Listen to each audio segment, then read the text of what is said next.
Eu lembro de um também, Brunão, que eu acho que é o Luciano também que conta, que essa é sinistra, mano. É a história meio que de uma família lá que tinha um tambor, tá ligado? Ele fala que não é muito necessariamente sete além, mas tem a ver, tá ligado? E pode ser que seja sete além, né? Tem um tambor lá, era uma família, classe média de São Paulo aí, família teoricamente, né? Família tradicional. Mano, parece que tinha. Só que essa família tinha um tambor lá, que parece que esse tambor tinha vindo, não sei da onde, da Europa, da África, sei lá da onde. E que a ideia desse tambor era assim, quando alguém queria, era tipo usado para alguns rituais, que a pessoa tocasse esse tambor, a outra pessoa sumia. Ou, teoricamente, ia para sete além, né?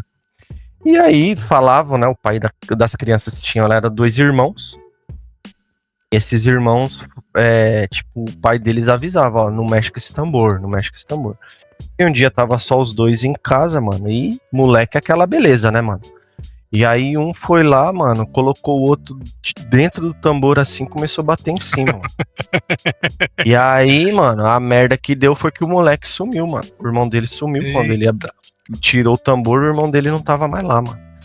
E toca de procurar o moleque, toca e nada, e o outro quieto, né? Não tinha falado nada, até que um dia ele catou e falou que, ó, pai, eu coloquei o fulano aqui debaixo do tambor, eu toquei e tal.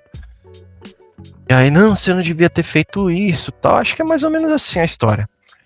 Até que um dia, mano, esse maluco já tava grande, cresceu e tal.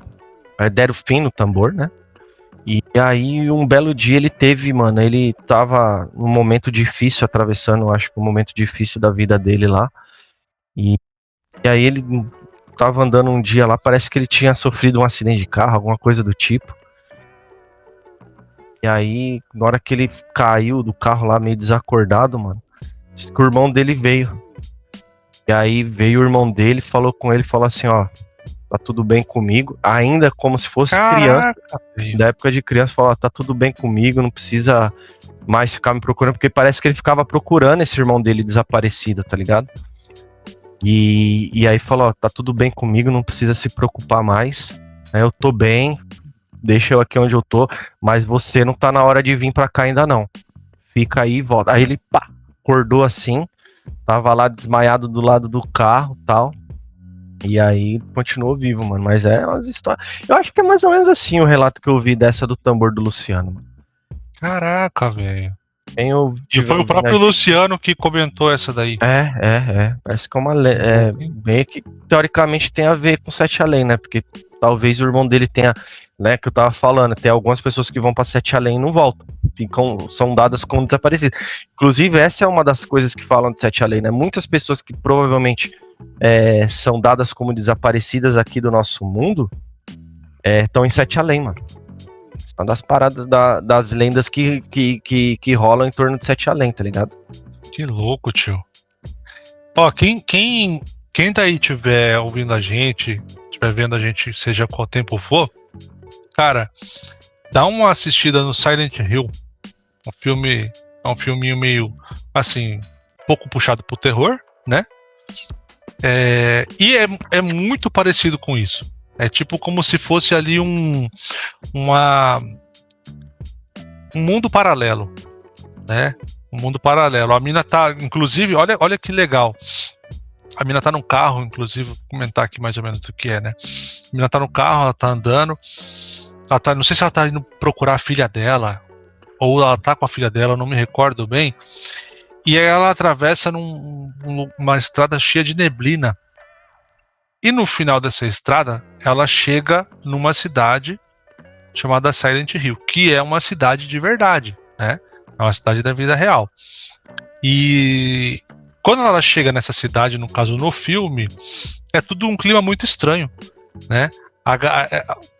O clima muda, tipo assim, é como se nevasse cinza o tempo todo da cidade, e na vida real também, em alguns pontos, às vezes neva um pouco de cinza, por quê? Porque a cidade pega fogo por baixo. Mas no filme, o clima fica tudo estranho, cara.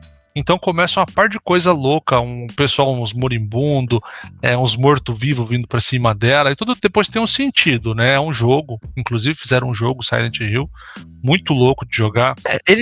Quem veio primeiro, Bruno? O jogo? Acho que foi o jogo veio primeiro.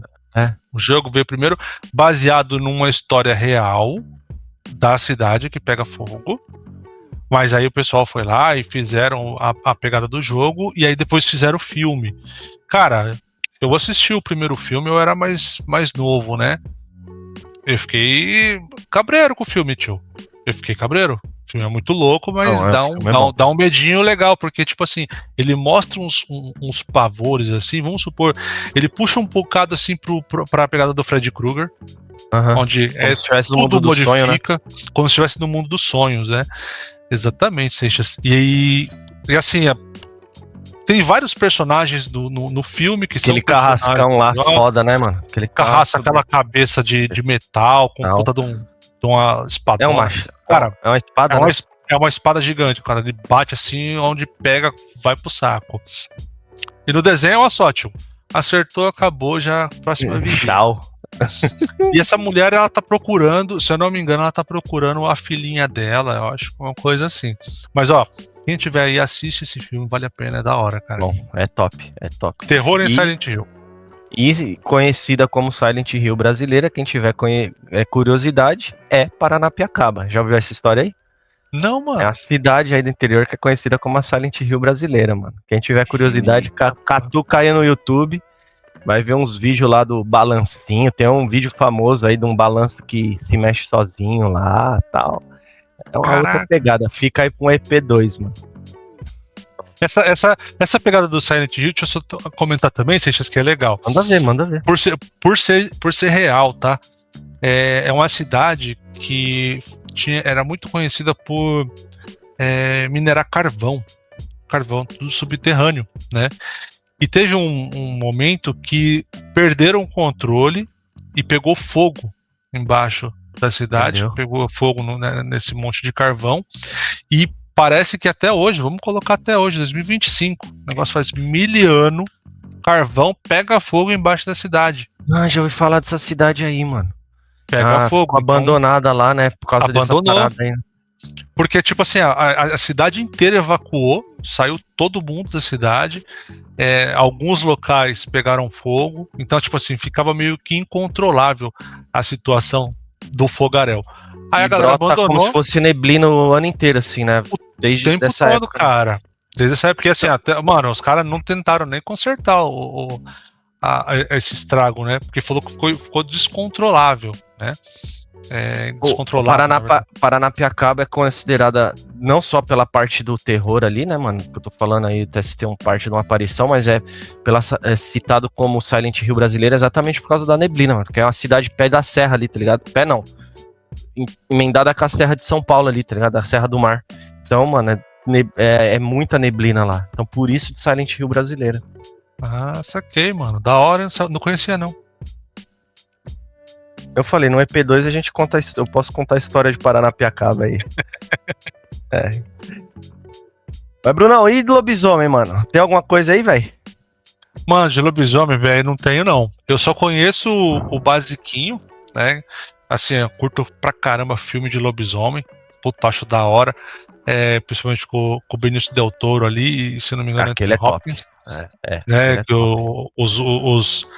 Os dois se pegando no tapa ali, tio, até que o outro arranca a cabeça do outro na pancada. Puta, muito louco. Só conheço isso, mano. Esse eu acho que é um dos mais da hora. Mano, que talvez a galera não saiba aí, velho. É toda essa história aí, mano, de lobisomem. Ela tem, né, na verdade, um outro termo pra lobisomem. Alguns filmes até colocam esse nome. É licantropo, né, mano? Então tem a ver com o cara isso tem a ver com a Grécia, mano. A Grécia Antiga, com os deuses gregos lá e tal. É uma história bem interessante. Qual que é a parada por trás ali? Então, mano, tinha um rei lá na Grécia chamado Licão, né? Ou Lican, alguma coisa do tipo. E aparentemente ele era um rei até, de uma certa maneira, bem quisto pela população e tal. Só que o cara tinha uma prática meio cruel, mano. O que ele fazia, mano? Ele era, até pra pegar um pouco da nossa época aí, vejam que não é só de agora, né? Ele era um cara muito religioso, Bruno. E aí dessa religião dele aí, mano, né, de muita coisa com os deuses e tal, ele fazia sacrifícios humanos pros deuses. Ele era um cara já, naquela época lá, já bitolado, né, mano? Só que o que que ele fazia? Malandro, ele fazia o quê? Ele sacrificava, mano, viajante. Tá. E Pra não aí, sumir mano, a galera da cidade. da cidade dele. Então ele pegava quem tava viajando ali, ele hospedava, tal. E aí, de repente, ele matava a pessoa ali e colocava ela em sacrifício pros deuses, mano. E aí, mano, Zeus viu aquilo e começou a olhar aquilo no...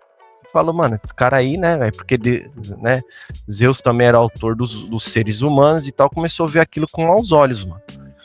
E aí, um belo dia, Zeus se disfarça, vai lá pra cidade dele lá, né, e chegando lá, mano, eles encantam Zeus ali, é super bem tratado, bem recebido, e os servos dele já começaram a avisar pra ele, fala, meu, não mexe com o cara que ele pode ser um deus, né? Mesmo Zeus disfarçado ali. E aí o que que ele faz, mano? Ele sacrifica um escravo. E aí Zeus descobre, mano, e pra punir ele, mano, pune ele transformando ele num lobo, mano. Caraca, o negócio vem da Grécia, tio. Da Grécia, mano. Da Grécia. Que da hora, mano. E aí, velho, o que que acontece, mano? Esse Licão, ele tinha muitos filhos, né? E aí, os filhos dele assumiram o trono tal, e continuou com as práticas cruéis do pai, mano. De novo, Zeus vai lá. E aí, mano, Zeus vai lá, se disfarça de um pedinte, parece. Passa na cidade deles, mano. E aí acontece a mesma coisa, mano. Eles sacrificam alguém ali, quando pensa que não, eles sacrificaram quem? O irmão deles, mano.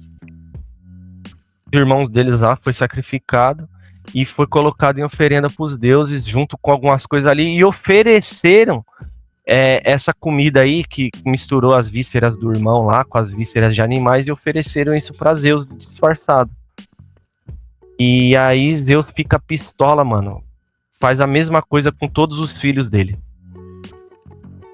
E aí, mano, tem até a história da ursa maior que tá aí no meio, porque parece que Zeus fez isso com todas os filhos dele, desse Licão, menos com a filha. Que Zeus se apaixonou pela filha dele. Zeus é taradinho, teve um, né? Zeus era o Zé Maier dos deuses, do Olimpo, mano. Zeus era o pegador lá, mano. E aí ele fica com essa filha dele, do Licão. Aí tem um filho com ela, né? E aí a Hera, que era a esposa do Zeus, ela fica pistola com aquela história. E o que ela faz? Ela transforma essa esposa dele numa ursa. E aí o filho, mano, ela não chega a mexer, tá ligado? Mas aí a mãe numa ursa e o filho num ursinho.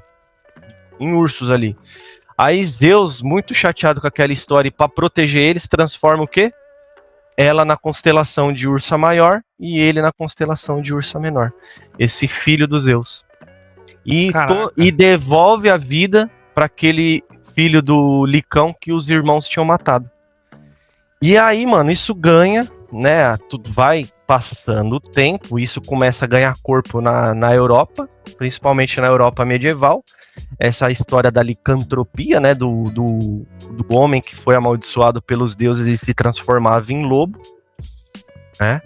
E aí isso foi ganhando corpo, principalmente no período medieval ali, né? E aí toda a história vai sendo criada, da questão da lua cheia e tal, né? Com a vinda do pessoal, dos cristãos pro Brasil, para as Américas, né? Para os Estados Unidos e tal, com a colonização, essas histórias vêm juntos com os colonos. E aí começa a se desenvolver aqui, enfim. Hoje o que a gente tem aqui mais no Brasil é bem essas histórias muito vinculadas ao interior, né, cara?